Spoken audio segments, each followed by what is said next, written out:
மலையாளத்தில் வந்து பார்த்திங்கன்னா ஒரு super hit movie horror movie பற்றி நம்ம பார்க்க போகிறோம். படத்தினுடைய டைட்டில் என்னென்னு பார்த்தீங்கன்னா ஆர்ஓபி.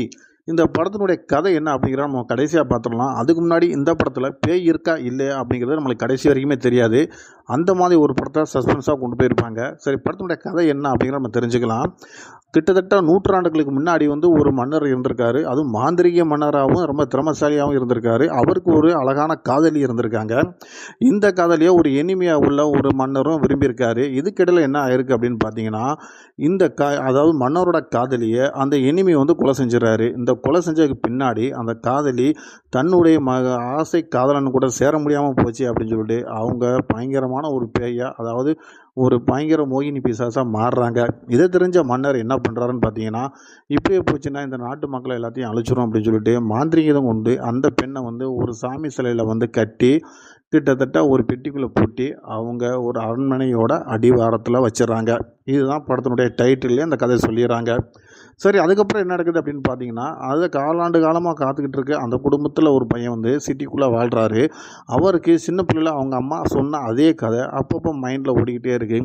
ஸோ அவர் என்ன நினைக்கிறாருன்னு பார்த்தீங்கன்னா, அந்த இடத்துக்கு நம்ம போய் என்ன நடக்குது பார்க்கலாம் அப்படின்றக்காண்டி அவர் ஐடியா பண்ணிக்கிட்டு இருக்காரு. அதுக்கிடையில் வந்து அந்த ஊரில் திருட வந்தவங்க 2 பேர் அந்த சிலை, அதாவது சாமி சிலை வந்து ரொம்ப விலை உயர்ந்தது, எப்படியாச்சும் இதை எடுத்துகிட்டு போயிடலாம் அப்படின்னு வந்தவங்க அந்த சாமி சிலையை எடுக்கிறேன்னு சொல்லி அந்த பேயை அவுத்து விட்றாங்க. ஸோ இவர் வர்றதுக்கும் அந்த பேய் வெளியில் வர்றதுக்கும் ஒரே டைமிங் ஆயிடுது. வந்ததுக்கு முன்னாடி இவரை பார்த்தோன்னே அந்த பேய் அடையாளம் கண்டுக்கிறது. எப்படி அடையாளம் கண்டுக்கிறது அப்படி பார்த்திங்கன்னா, பல நூற்றாண்டுக்கு முன்னாடி நம்ம விரும்பின அதே காதலன் தான் இந்த பிறவியில் இந்த மனிதராக இருக்கார் அப்படின்றத தெரிஞ்சுக்கிட்டு அவரை கொலை பண்ணாமல் அவர் கூட நெருங்கி பழகுது. இதையும் அந்த காதலன் தெரிஞ்சுக்கிறாப்புல. ஆனால் அந்த குடும்பத்தில் உள்ள அந்த பயலோட சித்தப்பா என்ன சொல்கிறாருன்னு பார்த்தீங்கன்னா, நீ இந்த பேயை வந்து கட்டி போட்டு தான் ஆகணும், இல்லை அப்படின்னா ஒன்றை மட்டும் இல்லை இந்த ஊரில் இருக்க எல்லா மக்களையுமே இந்த பேய் கொன்றும், இது ரொம்ப மோசமான பேயின்னு சொல்லிட்டு ஒரு மோதிரத்தை கொடுத்து அந்த பேய் மேலே மாட்ட சொல்கிறாரு. ஸோ இவர் என்ன பண்ணுறாருன்னா, அந்த பேய்கிட்ட வந்து ரொம்ப அன்பாக பழகுறாரு. பழகினா தான் அது வந்து கண்டிப்பாக வந்து இவரை ஒன்றும் செய்யாது, இவரோட திட்டங்கள் தெரியாது அப்படின்ற ஒரே காரணத்துக்காண்டி அது அன்பாக பழகி அந்த மோதிரத்தை மாட்டிடுறாரு. மாட்டினதுக்கு முன்னாடி அந்த பேய் வந்து ரொம்ப ஆக்ரோஷமாகுது. அந்த பேயை பழையபடிக்கு சிலைக்குள்ளே கொண்டு போய் கட்டி வச்சிடலாம் அப்படின்னு நினைக்கும்போது அதுக்கிடையில் ஒரு சம்பவம் நடக்குது. திருட வந்தவங்களே பழையபடிக்கு அந்த சிலையை திருடி என்ன பண்ணிடுறாங்கன்னா, அந்த பேயை பழையபடிக்கு வெளியேற்றி விட்டுறாங்க.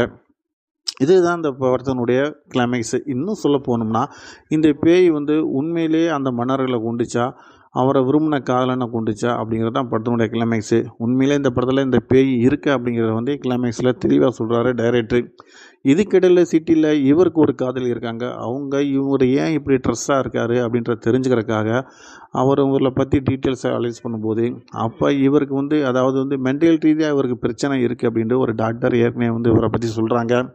ஸோ அதெல்லாம் டீட்டெயிலாம் கலெக்ட் பண்ணிவிட்டு அவங்க நேராக அவரோட ரூமுக்கு, அதாவது அவர் தங்கியிருக்க வீட்டுக்கே வந்து என்ன பண்ணுறாங்கன்னா செக் பண்ணி பார்க்குறாங்க. எங்கே போயிருக்காரு, அவர் வீட்டுக்குள்ளே என்னென்ன இருக்குது அப்படின்னு பார்க்கும்போது தான் அவங்களுக்கு ஒரு பெரிய அதிர்ச்சியாக இருக்குது. கிட்டத்தட்ட இவர் மோகினி பிசாசாக நினைக்கக்கூடிய அந்த பெண்ணவே இவர் கல்யாணம் பண்ணி ஃபோட்டோவாக வச்சுருக்காரு அப்படிங்கிறத தெரிஞ்சுக்கிறாங்க. ஸோ இவங்க என்ன நினைக்கிறாங்கன்னு பார்த்தீங்கன்னா, இப்படி ட்ரெஸ்ஸாக உன்னவர் உண்மையிலே அந்த பேய் கூட தான் இவர் வாழ்ந்துக்கிட்டு இருக்காரு அப்படின்றத தெரிஞ்சுக்கிறாங்க. ஆனால் அது பேய் உண்மையிலே பேய் கிடையாது. அதாவது வந்து இவர் ஒரு பிரமையாக அது உண்மையிலே பேய் நம்ம கூட வாழுது அப்படின்னு நினச்சிக்கிட்டு இவர் இந்த மாதிரி நடந்துக்கிறாரு அப்படிங்கிறது தான் படத்தினுடைய கிளைமேக்ஸாக வருதுங்க. இதுக்கிடையில் இந்த பேய் எல்லாத்தையும் மிரட்டுறது, ஒரு சிலரதை கொள்வது, இப்படி படத்தில் அங்கங்கே சில விஷயங்களை மிரட்டுற மாதிரி விஷயங்களை நிறையா வச்சுருக்காங்க. நகைச்சுவைக்கு 2 பேர்த்த போட்டிருக்காங்க. பட் இருந்தாலும் அந்த நகைச்சுவை ரொம்ப அளவுக்கு பெரிய அளவுக்கு எடுபடலை. ஆனால் நம்ம படம் பார்த்தோம்னா ஓரளவுக்கு வந்து ஒரு டைம் பார்க்கலாம். அந்தளவுக்கு ஒரு ஹாரர் மூவியாக மிரட்டக்கூடிய மூவியாகவும் இருக்குது. அது மட்டும் இல்லை, படத்தில் ரொமான்ஸுக்கும் பஞ்சம் இல்லை. இன்னும் சொல்ல போனோம்னா அதிகமான சீன் இதில் வைக்கக்கூடிய இடத்துக்கு இந்த படத்தில் கதைகள் இருந்தாலும் டைரக்டர் அளவாகவே இதை கரெக்டாக இந்த மீடியத்தில் தான் கொண்டு போகணும் அப்படிங்கிறதுல அவர் ரொம்ப தெளிவாக இருந்திருக்காரு. ஸோ அதனால் அது நம்மளுக்கு ஓரளவுக்கு ஓகே தான். குழந்தைகளோடு போய் பார்க்கக்கூடிய ஒரு படமாக தான் இருக்குது. ஆனால் பயப்படுறதுல வந்து முடிஞ்ச அளவுக்கு வந்து குழந்தைகளுக்கு தான் இது பயமாக இருக்கும். நம்மள மாதிரி ஆளுகளுக்கு இது பெரிய பயம் காட்டுற படமா அப்படின்னு பார்த்திங்கன்னா கண்டிப்பாக அது கிடையாது.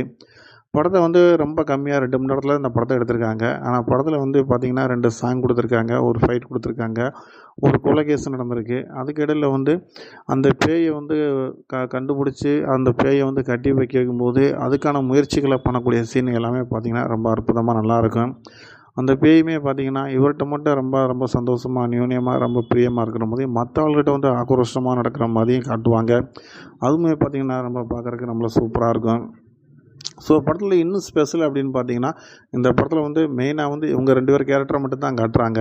மெயினாக வந்து அதாவது வந்து அந்த மோகினி பிசாசு, அதுபோக கதாநாயகன். இவங்க 2 பேருக்கான நெருக்க காட்சிகள் படத்தில் நிறைய இடத்துல இருக்குது. அது எந்த இடத்துல ஒரு மாற்று கருத்தும் இல்லை. இன்னும் சொல்ல போனோம்னா, அந்த பேய்கிட்ட இவர் உரிமையாகவே பேசுகிறாரு. நான் உன்ட்ட ரொம்ப பாசமாக இருக்கேன், நான் உன் கூடயே வாழ விரும்புகிறேன் அப்படின்ற மாதிரிலாம் பேசுகிறாரு. இன்னும் சொல்ல போனால் வெளி உலகத்துக்கு நீ வரணும்னா இந்த மாதிரி அந்த காலத்து ராணி மாதிரி நீ வராமல் இன்ற காலத்தில் உள்ள நவீன உடையில தான் நீ வரணும் அப்படின்னு சொல்லிலாம் கூப்பிட்டு வர்றாரு. வெளியில் சேரி கட்டிலாம் கூப்பிட்டு வர்றாரு. இதெல்லாம் நம்புகிற மாதிரி இல்லை. இருந்தாலும் கூட படத்துக்கு கதைக்கு தேவை அப்படின்றக்காண்டி இதை வச்சுருக்காங்க. ஸோ அந்த மோகினி பல நூற்றாண்டு காலமாக வந்து இவர் அடையணும் அப்படின்னு நினைக்கிற அந்த மோகினி இவர் கூட வாழணும்னே நினைக்கிது. இவரை கொல்லாமல் இவர் கூடயே இருக்கணும்னு நினைக்கிது.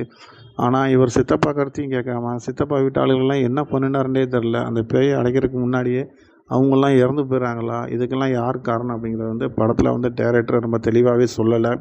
இப்படி படத்தில் வந்து குழப்பமான விஷயங்கள் நிறையவே இருக்குது. ஃபஸ்ட்டு ஒரு கொலை பண்ணுது ஒருத்தரை. ஏன் அவரை கொலை பண்ணுது? இன்னும் சொல்ல போனோம்னா ஆண்களை பார்த்தா அது வந்து வேகமாகி ஆண்கள்கிட்ட வந்து அந்யோன்யமாக இருந்து அவங்கள கொலை செய்யுதா அப்படிங்கிறத கூட தெளிவாக டைரக்டர் சொல்லவே இல்லை. ஃபஸ்ட்டு ஒரு சீனில் மட்டும்தான் அதை சொல்கிறாரு.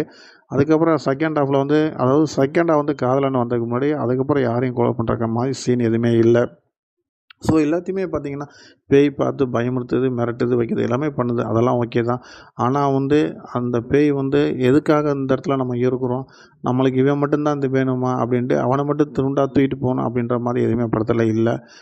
இவருமே வந்து அந்த மோகினி பிசாசு கூட தான் வாழணும் அப்படின்னு நினச்சவர் ஏன் வந்து அவங்க சித்தப்பா சொல்கிற பேச்செல்லாம் கேட்குறாரு அப்படிங்கிறது வந்து இந்த படத்தினுடைய முடிச்சு போட முடியாத ஒரு முடிச்சாகவே இருக்குது. அதாவது முடிச்சு அவுக்கக்கூடியதாக இருக்குது. ஸோ இந்த மாதிரி படத்தில் சின்ன சின்ன மிஸ்டேக்கள் பண்ணியிருந்தாலும் கூட கண்டிப்பாக ஹாரர் மூவி பார்க்குறவங்களுக்கு இந்த படம் கண்டிப்பாக பிடிக்கும்.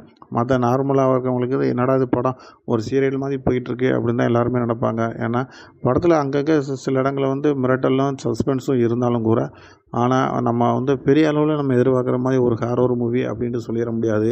ஆனால் ஓப்பனிங்கில் வந்து அந்த ஒருத்தர் வந்து அதாவது இந்த கதை இந்த மோகினி பிசாசு எப்படி உருவாச்சு அப்படின்ட்டு சொல்லக்கூடிய ஸ்டோரி பார்த்திங்கன்னா செம்மையாக இருக்கும். ஃபஸ்ட்டு இன்டோரில் ஒரு 10 நிமிஷம் பார்த்திங்கன்னா ரொம்ப பிரமாதமாக நல்லா கொடுத்துருப்பாங்க.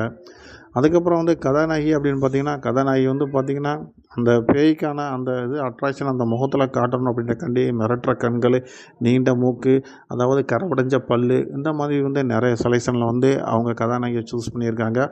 அது ஓரளவுக்கு ஒர்க் ஆகுது. ஏன்னா அந்த பேய் மிரட்டும் போது பார்த்திங்கன்னா நம்மளுக்கே ஒரு சில இடங்களில் பயமாகவே இருக்கும்.